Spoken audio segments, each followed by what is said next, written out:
राधे राधे दोस्तों। परमात्मा की लाठी जब पड़ती है तो दिखती नहीं पर दर्द बहुत देती है। एक महात्मा वर्षा के जल में प्रेम और मस्ती से मालिक के नाम को गुनगुनाता जा रहा था।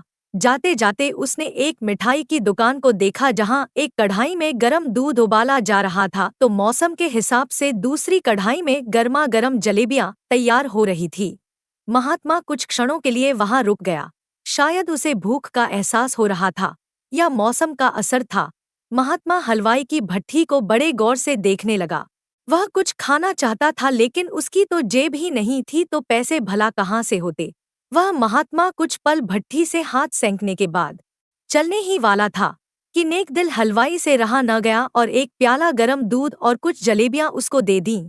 महात्मा ने गरम जलेबियां गरम दूध के साथ खाई और फिर दोनों हाथों को ऊपर की ओर उठाकर हलवाई के लिए प्रार्थना की। फिर आगे चल दिया। अब उसका पेट भर चुका था। दुनिया के दो खोण से बेपरवाह वो फिर भी एक नए जोश से बारिश के गंदे पानी के छींटे उड़ाता चला जा रहा था। वह इस बात से बेखबर था कि एक युवा नवविवाहिता जोड़ा भी वर्षा के जल से बचता बचाता उसके पीछे चला आ रहा है। मालिक के गुण गाते हुए इस महात्मा ने बारिश के गंदे पानी में जोर से लात मारी।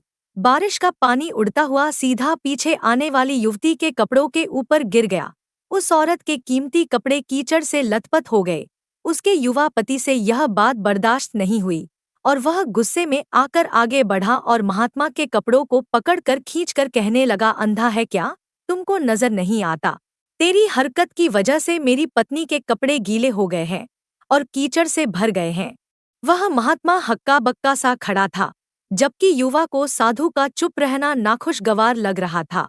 महिला ने आगे बढ़कर युवा के हाथों से उस महात्मा को छुड़ाना भी चाहा, लेकिन युवा की आंखों में नफरत से भरी चिंगारी देखकर पीछे हटने पर मजबूर हो गई। राह चलते राहगीर भी उदासीनता से यह सब दृश्य देख रहे थे, लेकिन युवा के गुस्से को देखकर किसी में इतनी हिम्मत नहीं हुई कि उसे रोक पाते और आखिर में जवानी के नशे में चूर इस युवक ने एक जोरदार थप्पड़ महात्मा के चेहरे पर मार दिया। बूढ़ा मलंग थप्पड़ की मार ना झेलता हुआ लड़खड़ाता हुआ कीचड़ में जा गिरा। युवक ने जब महात्मा को नीचे गिरता देखा तो वह मुस्कुराते हुए वहां से चल दिया। बूढ़े साधु ने आकाश की ओर देखा और उसके होठों से निकला, वाह रे मेरे मालिक, कभी गरम दूध जलेबियां और कभी तो गरम थप्पड़, लेकिन जो तू चाहे मुझे भी वही पसंद है। यह कहता हुआ वह एक बार फिर अपने रास्ते पर चल दिया। दूसरी ओर वह युवा जोड़ा अपनी मस्ती को समर्पित अपनी मंजिल की ओर आगे बढ़ गया। थोड़ी ही दूर चलने के बाद वे एक मकान के सामने पहुंचकर रुके, जो कि वह उन्हीं का घर था। उस युवा ने अपनी जेब से चाबी निकालकर गेट खोला और पति पत्नी हंसी मजाक करते हुए ऊपर घर की सीढ़ियां चढ़कर जा रहे थे। कुछ समय पहले आई हुई बारिश के कारण सीढ़ियों पर फिसलन हो गई थी। अचानक युवा का पैर फिसल गया और वह सीढ़ियों से नीचे गिरने लगा। महिला ने बहुत जोर से शोर मचाकर लोगों का ध्यान अपने पति की ओर आकर्षित करने लगी, जिसकी वजह से काफी लोग तुरंत सहायता के लिए युवा की ओर आ भी गए, लेकिन बहुत देर हो चुकी थी।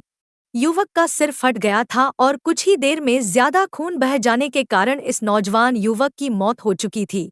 कुछ लोगों ने दूर से आते उस महात्मा को देखा तो आपस में कानाफूसी होने लगी कि निश्चित रूप से इस साधु बाबा ने थप्पड़ खाकर युवा को श्राप दिया होगा, अन्यथा ऐसे नौजवान युवक का केवल सीढ़ियों से गिरकर मर जाना बड़े अचंभे की बात लगती है। कुछ मंचले युवकों ने यह बात सुनकर उस महात्मा को घेर लिया। एक युवा तो यह भी कहने लगा कि आप कैसे परमात्मा के भक्त हैं, जो केवल एक थप्पड़ के कारण युवा को श्राप दे दिया। मालिक के भक्त में रोष व गुस्सा हरगिज नहीं होता, आप तो जरा सी बात पर भी धैर्य न रख सकें। वह महात्मा कहने लगा, मालिक की कसम, मैंने इस युवा को श्राप नहीं दिया है। तो उस लड़के ने कहा, अगर आपने श्राप नहीं दिया तो ऐसा नौजवान युवा सीढ़ियों से गिरकर कैसे मर गया? तब उस महात्मा ने लोगों से एक अनोखा सवाल किया कि आप में से कोई इस सब घटना का चश्मदीद गवाह मौजूद है? एक युवक ने आगे बढ़कर कहा, हाँ, मैं इस सब घटना का चश्मदीद गवाह हूँ।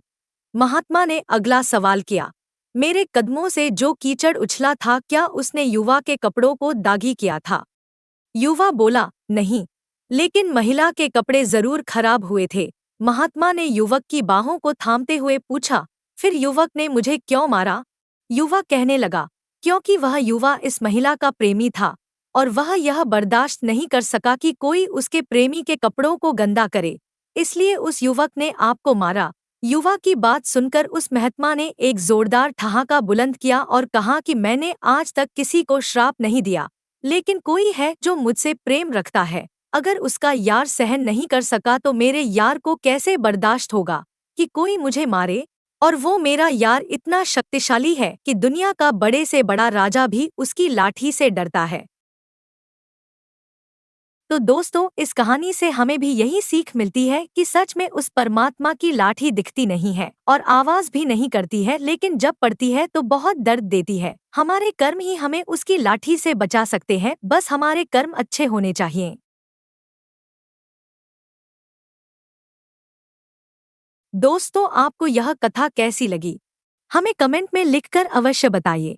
साथ ही अगर आप हमारे चैनल पर नए हैं तो चैनल को सब्सक्राइब अवश्य कर ले। और वीडियो देखने के लिए आपको दिल से बहुत बहुत धन्यवाद। जय श्री कृष्णा, राधे राधे।